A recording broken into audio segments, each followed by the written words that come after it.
Europe, like the rest of the world, is facing many challenges. Challenges of employment for young people, the challenge of both society and people having a sense of purpose, the challenge of survival on this planet, the survival of our planet, climate change, environmental challenges. We are also facing the challenges of the human future of society and questions raised by the governance of our society.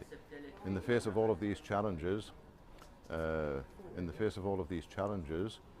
clearly we need to have institutions and forms of government capable of addressing these challenges and giving us all a sense of purpose, a sense of hope, and a sense that there is a pilot in the aircraft of the world.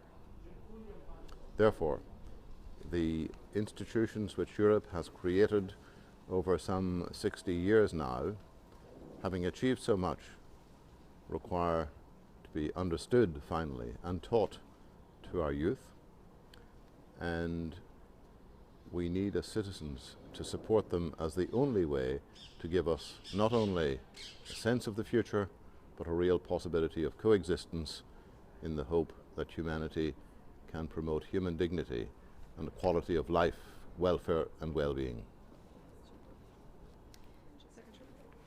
Some of the elements to achieve this have to be in the area of education. For example, in teaching history to our young and forthcoming generations, the history of the 20th century and the 21st century now should begin with the achievement of the European project in terms of the European communities, the European Union and the Council of Europe and other European institutions in the post-war period. They should be presented as humanity's choice coming out of the crucible of centuries of destruction, centuries of internecine war. A way not only for peace but also for solidarity. A way of organizing the economy that is managed by politics has been evolved here in terms of the social market economy. These are insights and achievements which need to be missioned, if you like, carried forth onto the planetary platform and stage. They are the seeds of humanity moving forward towards the values of the kingdom of God. They have not been perfect, they have had shortcomings. We can work together to improve those shortcomings and overcome them. That is the nature of political dialogue and discussion.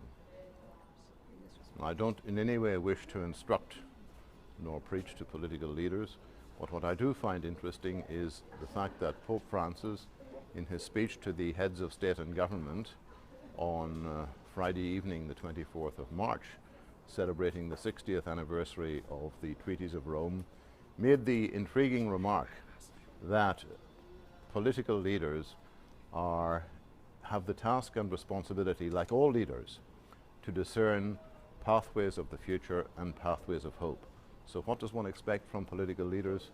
Engagement in dialogue, and indeed in new forms of dialogue with civil society, with the electors, with forthcoming generations, in order to discern and in fact create and build pathways of hope, pathways of solidarity, and clearly pathways of subsidiarity, where the base, la base, the grassroots of society feel not only involved but also heard and indeed active elements and agents of co-decision.